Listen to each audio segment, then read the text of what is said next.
Soalnya saya kan sudah menyampaikan sesuai baik dari sisi saya lah gitu. Ya, Sehingga mungkin teman-teman yang lain perlu mendengar dari sumber utamanya sendiri gitu. Maksudnya ini kan ide penelitian yang yang yang jenengan lead begitu. Kalau saya kan ya, ngelitnya yang lain. baik. Nah, monggo. Ya, ya, baik. Terima kasih Pak Nanda atas kesempatannya ya, terutama eh, Pak Nanda yang berkenan membantu menginisiasi pekerjaan ini juga ya, dan mengajak semua ini peserta kelas Perkim ya Pak. Mm-mm, betul. Ya, peserta kelas Perkim untuk berpartisipasi. Ini saya terima kasih banyak. eh dan ini sepertinya banyak sekali ya ternyata. Ini satu kelas ya Pak ya? Atau satu kelompok? Satu kelas. Satu kelas ya, baik. Jadi begini, ceritanya adalah eh saya dan Pak Nanda itu sedang menginisiasi penelitian terkait dengan social mix housing. Mungkin adik-adik sudah pernah mendengar ya tentang topik ini, karena ini tentu bagian dari materi di dalam perkuliahan perumahan dan permukiman. Jadi prinsipnya adalah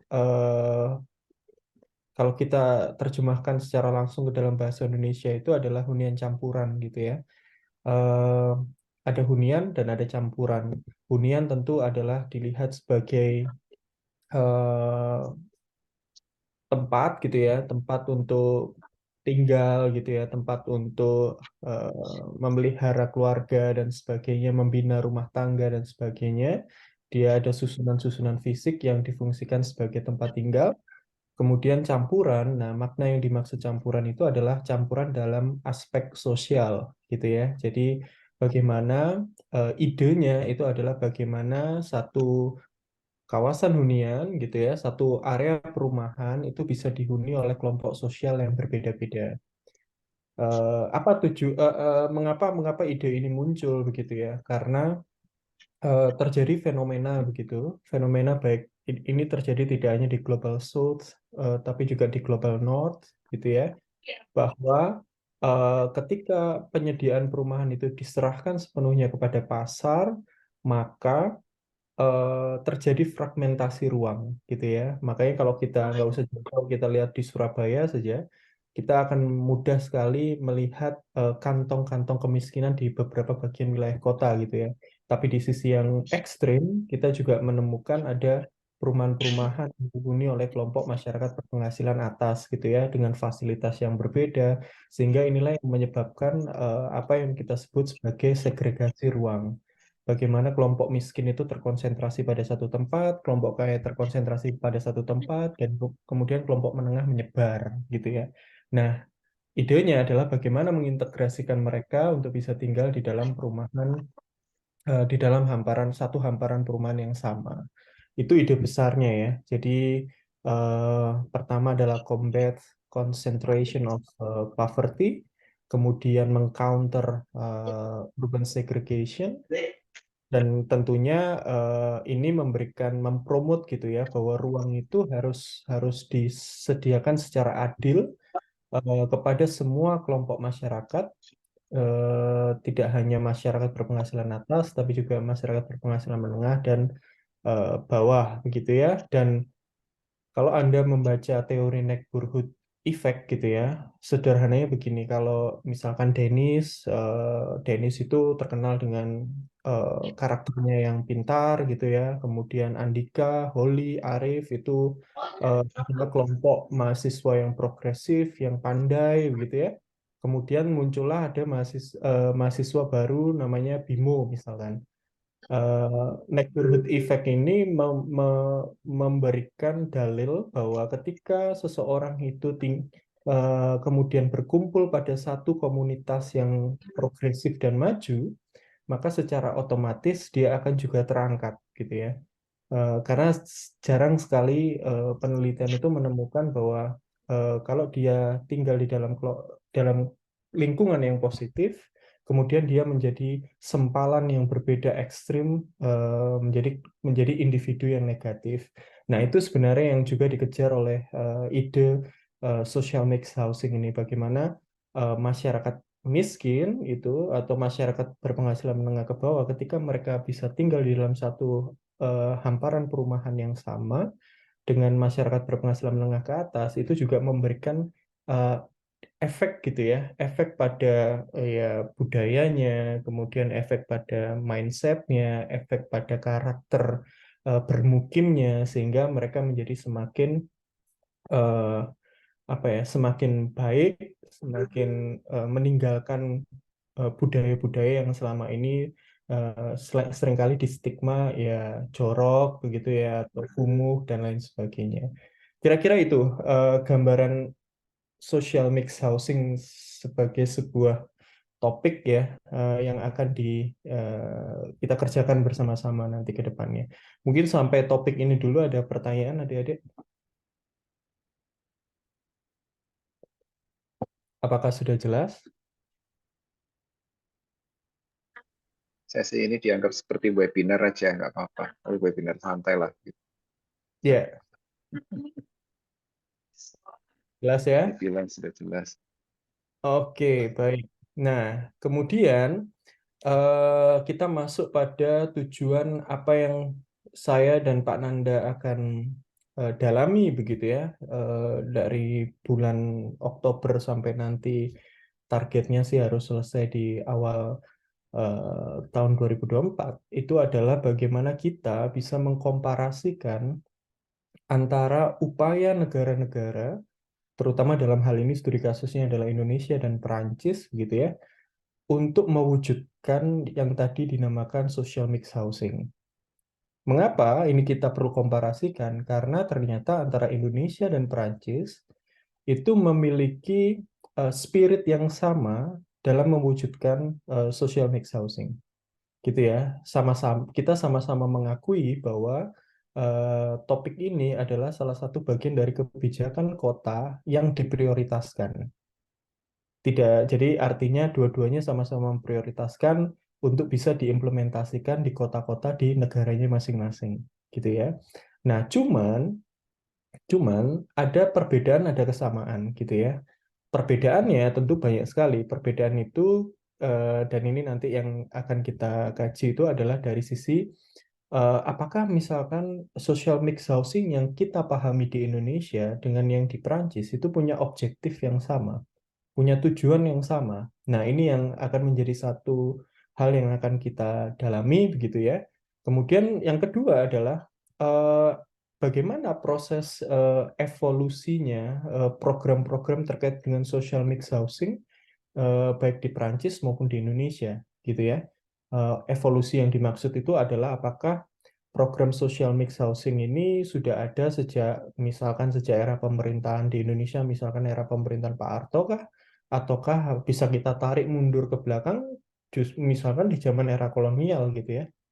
Nah, ini yang berusaha kita cari. Dan kalaupun di setiap fase pemerintahan itu menjadi program utama begitu ya, kira-kira perubahannya itu seperti apa? Karena kan kita tahu bahwa kota itu kan sangat dinamis ya, sehingga juga memerlukan respon kebijakan yang juga harus lebih apa namanya, lebih adaptif gitu ya, lebih adaptif terhadap perubahan-perubahan.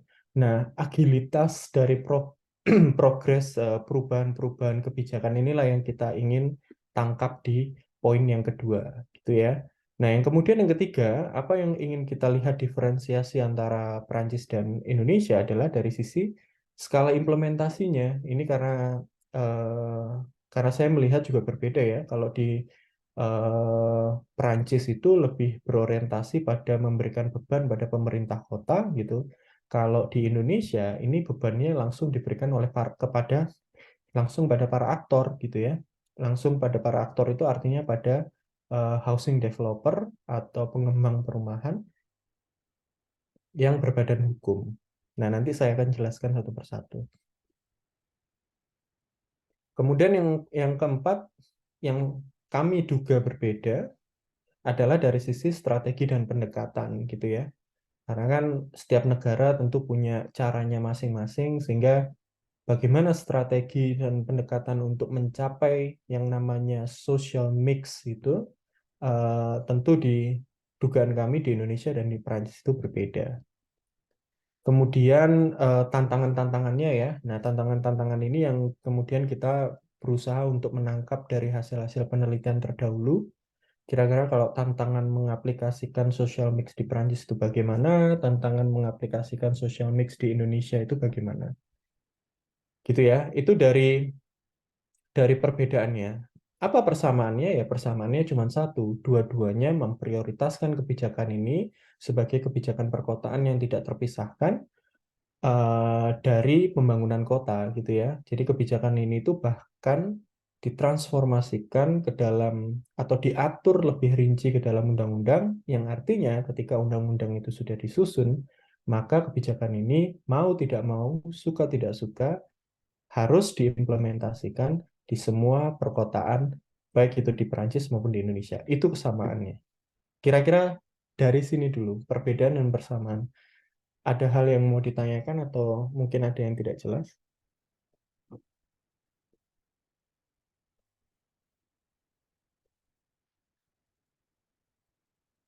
Atau tidur? Ora lah nek turu. Gimana, jelas adik-adik? Oke, masih jelas ya. Oke. Masih jelas. Yang lain gimana? Atau Saya masih jelas, Pak. oke, atau mohon maaf, mungkin apa yang saya sampaikan terlalu teknis, terlalu ini ya, terlalu terlalu menggunakan bahasa-bahasa kajian yang susah dipahami ya. Nggak apa-apa ya adik-adik ya, saya diingatkan saja kalau ada beberapa part yang perlu diulang atau diperjelas ya. Oke, so far sudah ada 2 jawaban. Mudah-mudahan mewakili yang lainnya ya. Jadi bisa saya lanjutkan? Oke, saya izin share screen ya, Pak Nanda. Oke. Nah, part yang saya ingin adik-adik ikut berpartisipasi adalah part yang saya warnain kuning ya, saya blok warna kuning. Yang fokus hanya pada Indonesia begitu. Karena yang Prancis sebenarnya sudah hampir selesai ya. Saya mohon maaf Pak Nanda, apakah tabel ini sudah dibagikan ke adik-adik atau belum, nggih? Em, sudah. Soalnya kan ini apa namanya link ke working document itu atau working folder itu ada di deskripsi grup. Ya, Terus kayak mereka mungkin kemarin ada yang laporan kalau sudah mulai sudah mulai membaca, mengeksplorasi dan sudah ada beberapa research findings, tapi kesulitan menempatkan ini apa, posisinya di sel yang mana. Gitu. oh, baik. Jadi kalau misalnya dokumen dokumen tabel komparasi ini belum terisi, bukan berarti mereka belum melakukan apa-apa. Oh, baik, baik. Ya, ya. Baik, baik Pak Nanda. Nanti ini mungkin saya share kembali ke Pak Nanda kalau adik-adik ini ya, karena ada beberapa yang sebenarnya saya update juga. Jadi silakan, terutama yang di part Perancis ya. Kalau di part Indonesia ini saya belum banyak menemukan literatur ya, belum belum sempat, belum ada waktu gitu. Jadi di sini nanti saya meminta bantuan adik-adik semua untuk membantu melengkapi begitu ya. Nah, intinya begini, adik-adik,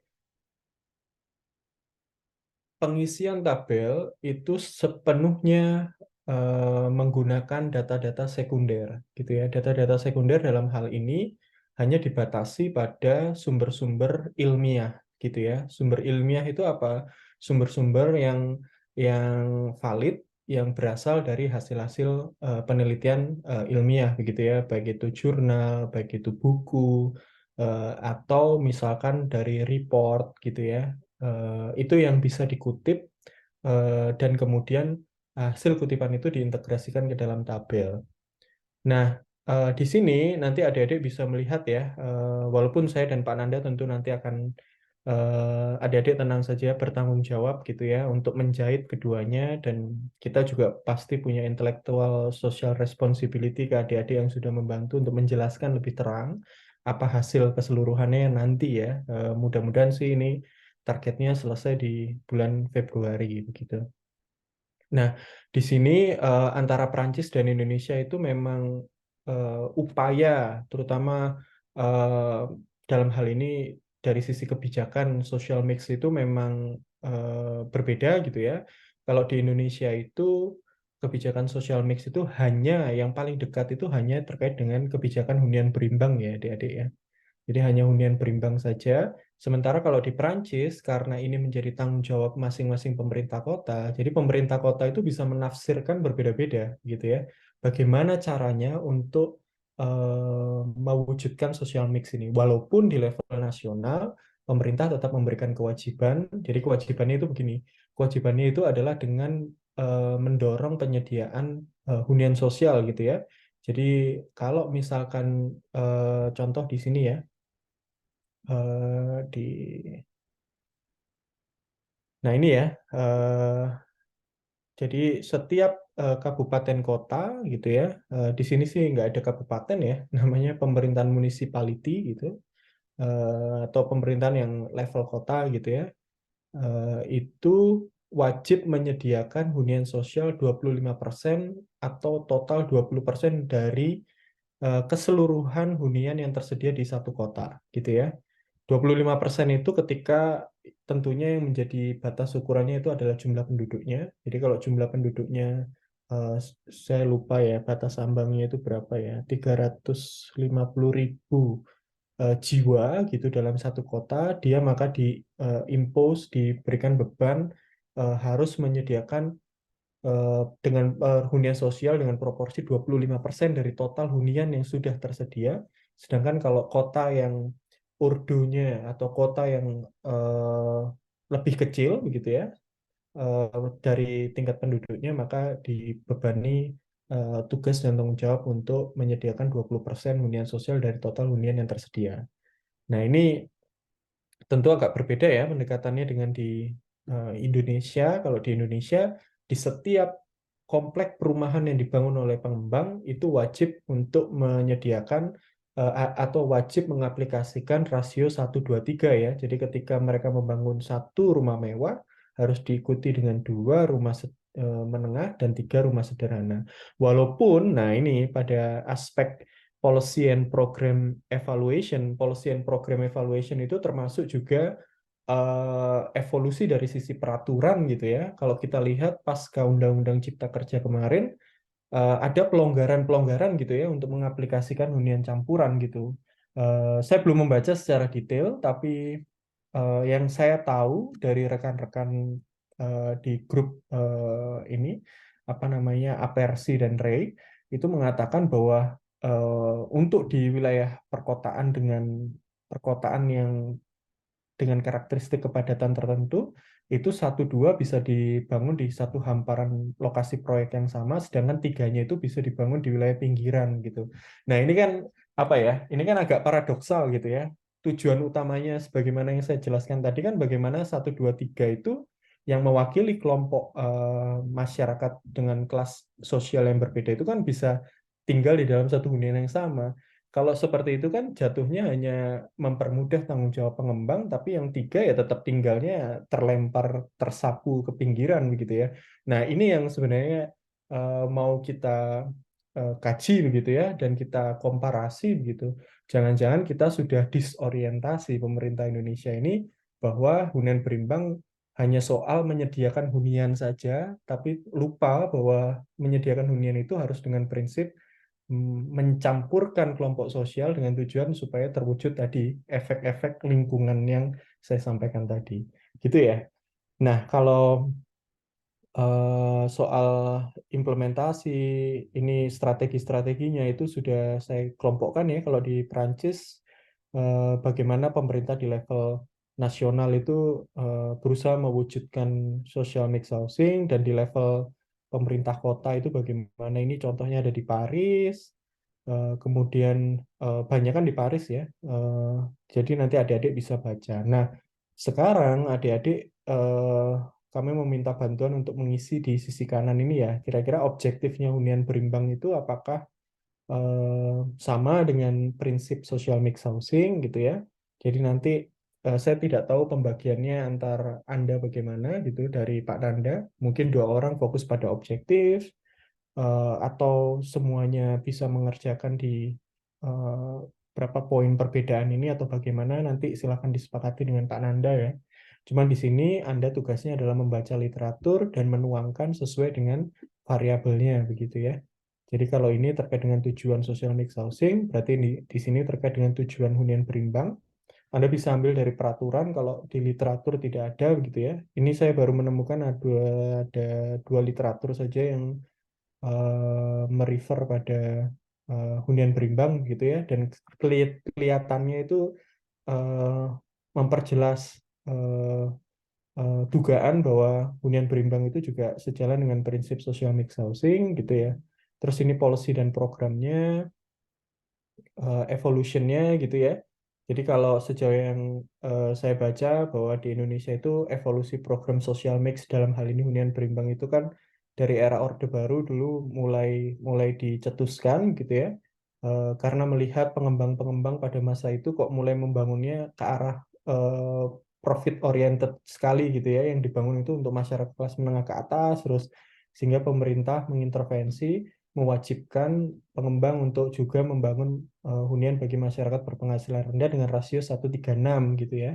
Dan kemudian ini berevolusi ketika masuk ke pemerintahan Presiden Yudhoyono. Kemudian karena rasio 1:36 dianggap terlalu berat gitu ya, kemudian diturunkan tadi yang saya sampaikan menjadi 1:23. Nah, proses evolusi itu nanti bisa dijelaskan di sini, mungkin lebih kepada peraturan ya, peraturan-peraturan ya, karena sepertinya jarang sekali ada peneliti permukiman di Indonesia itu yang berhasil membuat secara runut trajektori sejarah perubahan kebijakan hunian berimbang gitu ya. Jadi nanti di sini mungkin adik-adik bisa membaca beberapa peraturan-peraturan yang terbit di era Orde Baru dan sekarang, kemudian tinggal dicari yang terkait dengan hunian berimbang dan bagaimana memetakan bagaimana perubahan-perubahannya. Itu yang kedua. Kemudian yang ketiga ini sudah jelas ya. Ini sudah ada di dalam Undang-Undang 1 dan 2011. Saya rasa untuk policy sudah clear, untuk skala implementasi polisinya ya. Nah, strategi ini, saya rasa strateginya yang saya temukan agak menarik mungkin dalam studi kasus di Tangerang ya, bagaimana pemerintah membangun rusunawa di dalam perumahan kompleks perumahan mewah yang namanya Gold Plan Karawaci gitu ya. Nah, tapi saya tidak tahu ya apakah ada inovasi-inovasi lainnya. Jadi mungkin adik-adik nanti di sini bisa mengisi apa strategi dan pendekatan yang dilakukan begitu ya, baik di level pusat maupun di level kabupaten kota atau mungkin provinsi di dalam mewujudkan hunian berimbang gitu ya, dalam mengimplementasikan hunian berimbang. Nah, hunian berimbang ini tidak hanya fokus pada konteks rumah tapak ya, tapi juga apartemen. Cuman bedanya kalau di rumah tapak itu kan tadi menggunakan rasio ya, 1:23. Tapi kalau apartemen itu pengembang diwajibkan membangun 20% dari total luas lantai yang ada itu untuk unit yang diperuntukkan pada masyarakat berpenghasilan rendah. 80% sisanya silakan itu based on market demand gitu ya, berdasarkan permintaan pasar. Nah, ini challenge-nya di sini, kalau di sini, wah ini banyak sekali gitu ya, yang penelitian-penelitian terdahulu yang menjabarkan kenapa kebijakan hunian berimbang itu tidak bisa diimplementasikan dengan mudah gitu ya. Ini misalkan ada resistensi dari developer karena harga lahan yang tinggi sehingga dia tidak bisa memenuhi terutama kewajiban rasio hunian yang untuk masyarakat berpenghasilan rendah. Dari Maharani juga saya rasa kritiknya juga sama gitu ya, Tunas juga sama. Di sini sebenarnya ada risetnya Kenichiro, ada Kohert gitu ya, yang mengkritisi terutama pada era pemerintahan Pak Harto gitu ya. Dan ini untuk era pemerintahan reformasi. Dan ini silakan ditambahkan kalau misalkan ada dari penelitian-penelitian lain yang berhasil menguraikan apa yang menjadi challenge sehingga menghambat perwujudan hunian berimbang yang artinya juga menghambat tercapainya social mix housing. Kira-kira begitu. Jadi nanti kalau sudah dituliskan di sini, jangan lupa dikutip juga sumbernya gitu ya. Dan kalau bisa Anda menggunakan Zotero atau Mendeley sehingga nanti bisa langsung terupdate di dalam daftar pustaka. Saya rasa demikian Pak Nanda. Silakan kalau ada yang ingin didiskusikan ya. Oke, em, saya perlu update sedikit dari sisi dari sisi kami, maksudnya dari sisi Ya. kelas perkim ini kemarin itu karena format format tugas besar itu kan adalah tugas kelompok kan ya, yang standarnya kan tugas kelompok mengulas studi mengkaji atau mengulas studi kasus terus kemudian itu yang dilaporkan dan karena itu kami kemarin formatnya adalah 3 kelompok, masing-masing kelompok itu lima mahasiswa dan 3 kelompok ini itu punya fokus yang berbeda. Ada yang menelusuri dari aspek regulasi, ada yang studi kasus, ada yang dari scientific literature gitu. Ya. Apakah enaknya kita terus seperti itu atau seperti yang Pak Brandika tadi katakan modelnya setengah free for all begitu, mau fokus ke apa namanya, mau fokus ke bukan bukan free for all sih, mau fokus ke variabel yang mana gitu. Ya. Ya. Ya. Sebenarnya dua-duanya tidak ada masalah Pak Nanda. Oke. Eh, Mungkin yang menjadi konsiderasi adalah kalau menggunakan cara yang saya sampaikan tadi, mungkin untuk beban penilaian menjadi kurang begitu adil ya. Kalau misalkan satu kelompok hanya menggali soal objektif saja itu kan terlalu mudah ya bebannya dibandingkan yang mengkaji soal challenge misalkan itu jauh lebih kompleks gitu atau mengkaji soal evolusi program dan kebijakan dan peraturannya begitu. Jadi saya Betul. sepakat saja dengan apa yang sudah Pak Nanda distribusikan ke adik-adik tugasnya. Nanti mungkin saya usulnya sih bisa berkala ya mungkin 2 minggu sekali atau 3 minggu 2 minggu sekali mungkin ya. Atau saya kurang tahu nanti minggu 16 apakah ada presentasi dari masing-masing sehingga kita bisa sekaligus update sekaligus diskusi gitu. Nggak apa-apa. Kalau menurut saya sih gini Pak, kita perlu di luar meeting hari ini gitu ya, kita diskusi lagi soal kriteria penilaian, Ya. karena bagaimanapun juga em, ini kan sampai ke minggu ke-16 itu Mm-mm. eh, paling nggak teman-teman ini dapat nilai dulu gitu. Ya. Jadi mereka dapat komponen evaluasi, terus Mm-mm. lalu setelah itu setelah itu mereka terus kita libatkan dalam tim penelitian gitu kan kita rencananya mau mengikuti skema yang bulan Desember itu ya. Mm-mm. Mm.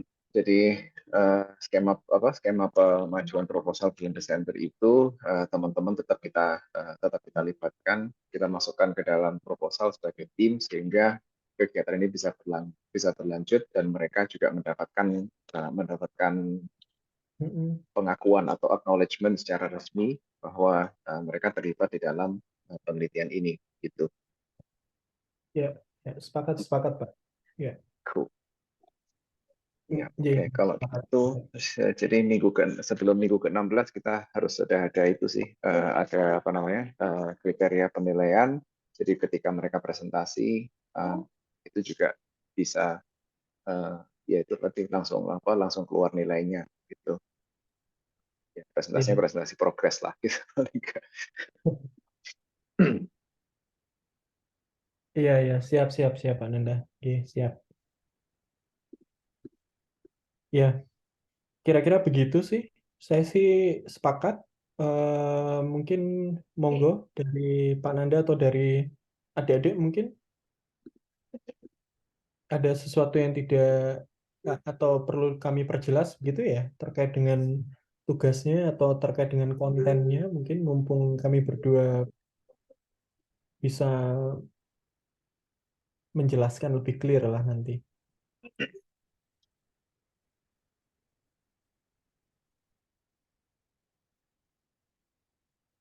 Kalau jelas, saya rasa bisa dicukupkan ya Pak Nanda. Ya salah itu kemarin siapa Danis Rabayani kemarin email saya bingung soal itu mau ditanyakan sekarang atau mau menyampaikan temuannya sekarang atau gimana? Ask to unmute aja deh. Kenapa, Pak? Enggak, saya ask to unmute aja. Oh iya, iya, iya. Halo Pak, Halo. aduh kok saya dulu sih, kenapa Bapak gak minta Holly? Loh, kan kamu yang email saya. Ya terserah, mau kamu yang menyampaikan atau Holly yang menyampaikan. Oh, Kenapa saya? jadi ceritanya saya kan nemunya challenges ya Pak dari apa jurnal-jurnal yang Bapak kasih di Research Rabbit. Tapi kalau saya lihat dari yang Pak Fendi kayak share screen tadi di Word itu challenges udah banyak, jadi kayaknya yang punya aku gak perlu gimana ya Pak? Oh, dia jangan berkecil hati. Karena sekecil apapun kontribusi itu tetaplah berharga. Jadi tetap aja didokumentasikan. Kalaupun ada misalnya, loh ini kok mirip ya. Misalnya studi kasus atau challenges-nya mirip. Ini kayaknya sama tapi narasinya berbeda. Nggak apa-apa diletakkan sebagai side note aja. Barangkali itu adalah challenge yang benar-benar berbeda karena memang narasinya berbeda atau challenge yang sama tapi narasinya berbeda karena berasal dari studi kasus atau konteks yang berbeda. Nggak masalah gitu. Jadi lagi-lagi jangan berkecil hati. Aduh ini kok nemunya cuman segini. Kalian dengan saya dan Pak Frendika itu bedanya cuman kita punya pengalaman lebih gitu aja. Tapi dari segi kapasitas ya kita semua sama kok. Ini egaliter. Gitu.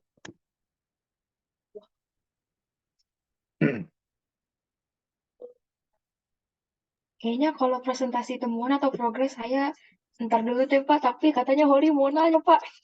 Oh ya udah, nggak apa-apa,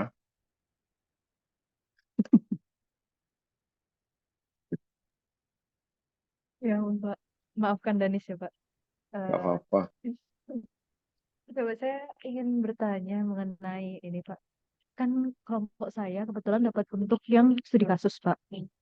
Tapi kami tuh agak kesulitan untuk ngeset kayak beberapa studi kasus dulu yang mau kita apa ya prioritaskan gitu loh, Pak. Karena kayak pas kita nyari, kita kan terbiasanya kalau nyari itu langsung pakai keywordnya ya social mix housing gitu atau social housing gitu. Cuma pakai keyword dua itu tuh kayak nggak banyak yang keluar gitu loh Pak. Kayaknya salah keyword gitu dan Bapak punya saran keyword yang bisa kita pakai buat nyari atau studi kasus tertentu yang Bapak mau kita dalamin nggak Pak?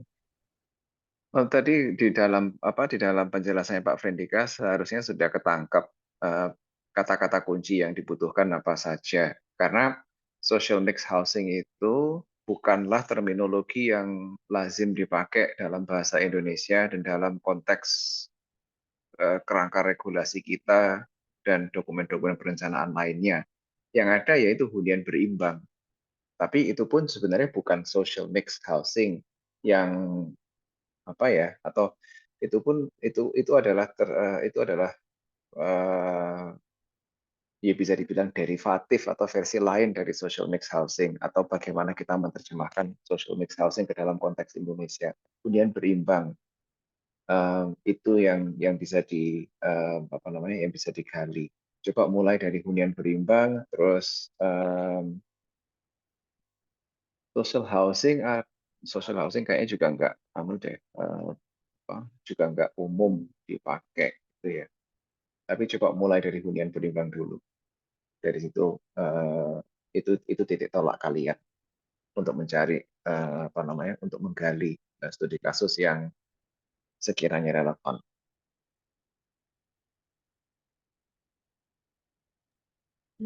Terima kasih Pak. Sama-sama.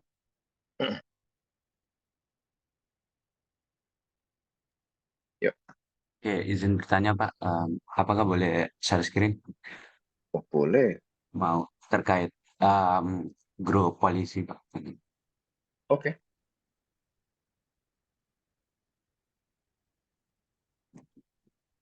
Ini kita udah buat judul Pak, ini judulnya Harmony in Homes, Unveiling the Tapestry of Social Mixed Housing Regulation in Indonesia and France, a Comparative Exploration from National Policies to Local Realities. Di sini kita sudah nyelesain di chapter 1 Pak. Bisa slide. Oke. Untuk backgroundnya sudah selesai. Bahwa terus di sini kendala kita itu ada di chapter 2 Pak. Di chapter 2 itu kita masih bingung akan outline tentang regulasi yang mau dibahas. Di sini kan ada ini outline dari kesepakatan dari teman-teman di sini ya di Regulasi Indonesia. Di situ ada rincian regulasi perumahan sosial di Indonesia termasuk perubahan signifikan dalam kebijakan ini. Nah, di sini kita bingungnya masih itu, Pak. Mungkin ada tambahan atau ada masukan dari Bapak untuk outline dari chapter 2 dan chapter 3 sih, Pak. Bisa dilihat chapter 3-nya. Nah, ini untuk chapter 3-nya seperti ini, Pak. Analysis of regulatory-nya. Itu ada jelasin tentang overview social missing housing evolution, terus ini gitu, Pak. Apakah Oh, ada rekomendasi, Pak, untuk outline yang harus ditulis? oke. Pak Mungkin itu Frendika saja ini sih. kayaknya Pak Frendika ini kayaknya papernya sudah setengah jadi. Tadi saya juga berpikir seperti itu, Pak. Dilanjutkan aja. Jadi ini Gini, untuk outline-nya gimana, Pak? Oke. ya pertama-tama sih memang hal seperti ini yang apa salah satu output dari kegiatan penelitian atau kegiatan penelitian komparatif ini gitu ya. Sejauh mana regulatory framework di dua negara ini memiliki kesamaan, sejauh mana mereka konvergen, sejauh mana mereka divergen, dan lain sebagainya, dan apa yang bisa dipetik dari dari perbedaan dan kesamaan itu gitu ya. Tapi fokus utamanya sih sebenarnya saat ini adalah untuk melengkapi matriks yang di matriks yang ada di working folder itu. Nah, kalau ingin dari matriks itu terus kemudian nanti akan dikembangkan menjadi publikasi ilmiah seperti ini. Ya, ini kan masih dalam format laporan, ya nggak apa-apa. Kalau kalau kalau kalian memang lebih nyaman bekerja sambil melengkapi matriks itu sambil menyusun dokumen laporan kayak gini, ya nggak apa-apa, dua-duanya jalan paralel gitu ya. Di chapter 2 ini regulasi di Indonesia, rincian regulasi perumahan termasuk perubahan-perubahan signifikan dalam kebijakan. Saran saya, rincian regulasi itu dijelaskan dari tahun ke tahun. Kapan regulasi perumahan sosial itu pertama kali muncul misalnya? Di eranya siapa? Apakah mulai sejak era kemerdekaan atau justru munculnya setelah itu pasca orde lama, orde baru mungkin dan lain sebagainya. Mulai tahun berapa yang muncul? Jadi itu caranya mengeksplorasi evolusi regulasi itu sendiri dari tahun ke tahun. Terus bagaimana kebijakan itu diimplementasikan. Nah, kalau bagaimana kebijakan itu diimplementasikan, ya otomatis nanti akan kalian harus berkomunikasi dengan kelompok yang fokusnya ke penelusuran studi kasus, karena mereka yang tahu bagaimana bagaimana regulasi itu diimplementasikan. Di sisi lain, kelompok yang mengerjakan studi kasus itu mungkin baru tahu, oh ternyata ada regulasi yang yang melatar belakangi mengapa studi kasus ini atau mengapa kasus ini menjadi seperti itu. Gitu. Jadi apa ya? Ternyata di lapangan terjadi praktek A itu karena regulasinya seperti itu, sedangkan kondisi di lapangan tidak memungkinkan misalnya. Jadi itu caranya apa namanya? Itu kira-kira workflow dari ketiga kelompok yang nanti seperti apa? Dari ketiga kelompok yang punya fokus berbeda-beda ini akan terjadi dalam perspektif saya. Jadi implementasi. Terus regulasi di Prancis nggak perlu khawatir soal itu dulu. Jadi 2.1 aja yang dikembangkan, bikin timeline, terus bikin timeline kapan dia muncul dan bagaimana implementasinya. Dan mulai dari situ aja dulu.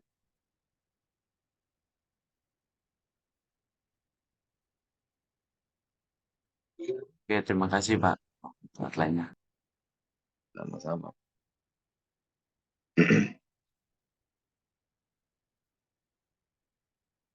Yes, ada lagi?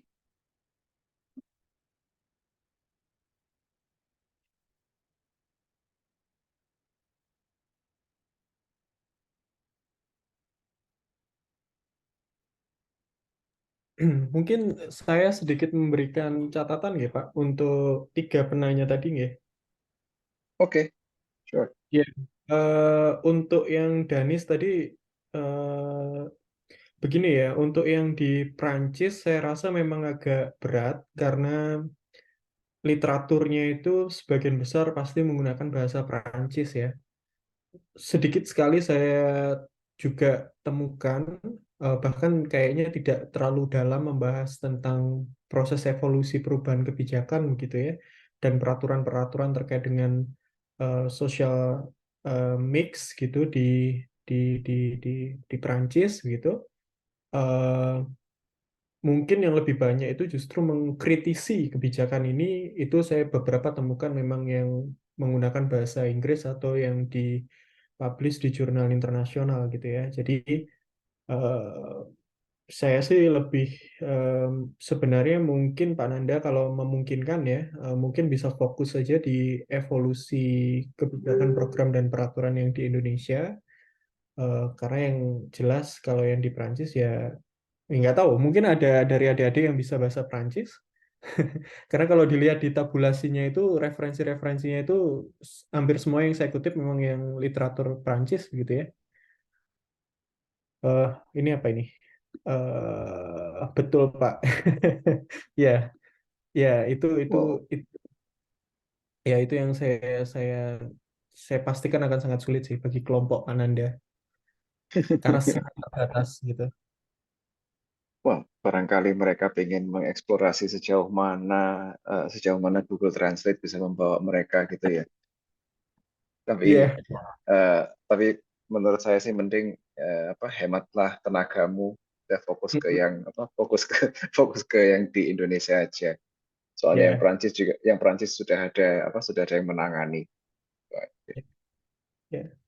Iya. Tapi saya nggak tahu, mungkin ada adik-adik yang sedang les bahasa Perancis lalu mau berlatih juga ya nggak apa-apa sih. Nanti kalau memang ada yang seperti itu, saya juga bisa bantu mendampingi gitu ya. Nggak apa-apa. Ah, Tapi kalau ya hanya ya. bermodalkan Google Translate, dipastikan tersesat ya. Nah itu dia. Janganlah udah Karena fokus ke kalau yang ya, kalau di literatur Prancis itu memang bahasanya rada-rada rumit ya. Saya sendiri juga termasuk kaum yang sering tersesat gitu ya. Makanya saya ke sini juga sebenarnya lebih lebih banyak sebenarnya ini sejujurnya ya lebih banyak saya membaca kemudian menafsirkan gitu ya, dan kemudian menafsirkan saja ini tidak cukup gitu. Makanya di sini juga ada kolega-kolega Prancis itu yang tugasnya itu meluruskan gitu ya tafsiran saya, dan memang beberapa eh, saya temukan memang banyak yang ya sedikit lah yang misleading begitu ya, dari apa yang saya pahami gitu. Jadi kalau ini nanti dibebankan pada adik-adik, saya rasa akan jauh lebih berat gitu ya. Setuju. I- Dan itu meng-highlight mengapa kok tim ini terdiri atas pihak Prancis dan pihak Indonesia. Karena kalau ya yang Prancis bisa memahami konteks dan kajian-kajiannya memang sebagai kajian-kajian seputar Prancis yang lokal, itu pasti akan dipublish dalam bahasa Prancis, bagaimana kajian-kajian atau temuan-temuan penelitian eh, untuk kasus-kasus di Indonesia juga biasanya Ya, diterbitkan di dalam jurnal atau artikel proceeding yang berbahasa Indonesia. ya, Jadi kalau pengen yang lebih dalam, ya mau nggak mau mendalami kasus di Indonesia, ya harus menggunakan referensi atau lebih banyak menggunakan referensi-referensi yang dari Indonesia, alih-alih yang ditulis oleh orang-orang dari luar negeri, gitu. Karena perspektifnya pasti berbeda. ya. Ya, itu untuk Dennis ya. Terus untuk Holly, betul ya tadi yang disampaikan Pak Nanda. Jadi kalau keywords-nya mungkin yang lebih banyak digunakan untuk literatur Indonesia ya hunian berimbang gitu ya. Kalau yang literatur Inggrisnya mungkin balance housing policy ya. Itu yang banyak peneliti-peneliti Indonesia menerjemahkan kebijakan hunian berimbang itu menjadi balance housing policy.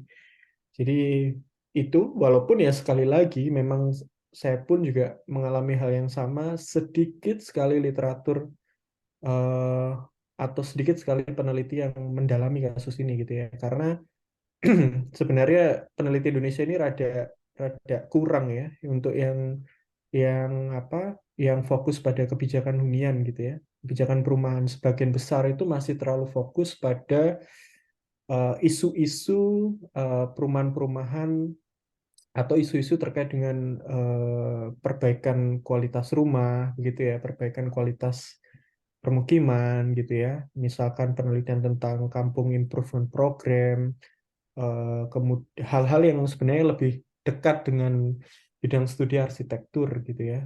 Jadi jarang sekali yang meneliti dari level makro gitu. Tapi dicoba saja Holly dengan dua keywords tadi ya. Kemudian untuk yang siapa ini Rabayani ya. Eh, Memang saya sudah sedikit banyak memetakan begitu ya. Tapi sebenarnya sesederhana ini sih kalau kalau Anda merasa apa yang saya tulis itu sudah mewakili semuanya, sebenarnya kalau di dalam penelitian itu artinya ya mengonfirmasi begitu ya bahwa antara peneliti satu, dua, tiga itu ya punya kesamaan kesamaan temuan gitu. Ya saling mengkonfirmasi artinya ya valid begitu ya informasi itu bahwa tidak ada perbedaan antara implementasi hunian berimbang di sini dan di tempat lain gitu ya. Tapi nggak apa-apa, itu tetap ditulis saja sebagai penguat gitu, penguat temuan bahwa penelitian terdahulu itu polanya sama gitu. Challenge-nya adalah ini gitu ya. Yang rada aneh sebenarnya di Indonesia ini kan ini sedikit ini ya out of topic ya.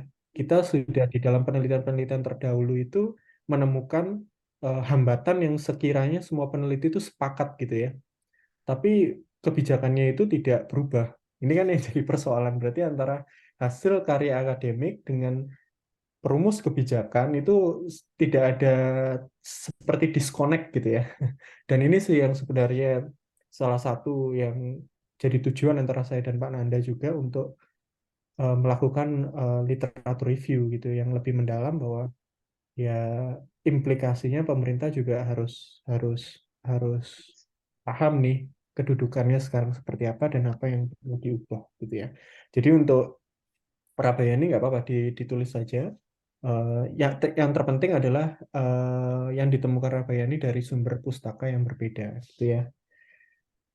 Terus ya itu saja sih kira-kira. Atau Pak Nanda bisa format challenge yang sudah saya tulis dihapus saja nggak apa-apa. Jadi nanti diisi dari sepenuhnya yang ditemukan oleh timnya Rabayani ya. Saya rasa itu.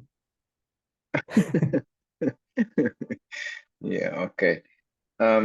Ya, memang yang penelitian dari perspektif makro itu sementara masih jarang ya, penelitian tentang kebijakan dan lain sebagainya. Tapi kalau saya lihat sih 8 orang yang ada di sini sepertinya berpotensi untuk kita giring ke arah situ, Pak. Mungkin bukan untuk TA-nya, tapi kita kita bujuk mereka untuk melanjutkan ke tingkat S2 dan nanti tesisnya tentang policy itu tadi. Iya, Pak. Dan mungkin tidak ada salahnya jikalau dimulai dari level TA ya. Nanti Oh, nggak ada salahnya. nanti kan bisa diskusi lagi dengan saya dan Pak Nanda gitu ya. Oh iya, tentu. Ada banyak sebenarnya topik-topik housing policy yang bisa bisa digali gitu ya, selain social mix housing. Dan ya saya rasa menarik itu untuk mengisi kekosongan tadi ya. Karena sekali lagi kita lebih banyak fokus pada urusan kampung gitu daripada urusan policy perumahan secara makro, di mana sebenarnya kita perlu mengakui bahwa betul 80% penyediaan rumah itu dilakukan oleh atas prakarsa individu masing-masing yang wujudnya kampung begitu. Tapi di sisi lain sebenarnya ada opsi hunian-hunian lain yang sebenarnya juga menghasilkan fenomena-fenomena yang menarik untuk diteliti lebih lanjut gitu ya. Sip. Nah, penelitian saya roto elit sidik gitulah. Jadi masa kampung terus gitu. Oke, saya kira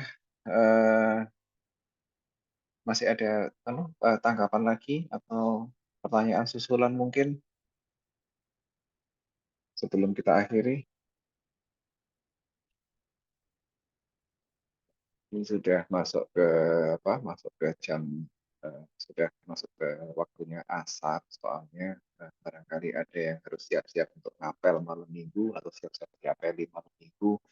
Jadi ya udah kita akhiri aja sampai sekian dulu. Terima kasih Pak Frendika yang telah meluangkan waktunya, meluangkan waktu brunch-nya untuk memperkaya diskusi dengan teman-teman di sore hari ini. Terima kasih juga teman-teman yang sudah hadir.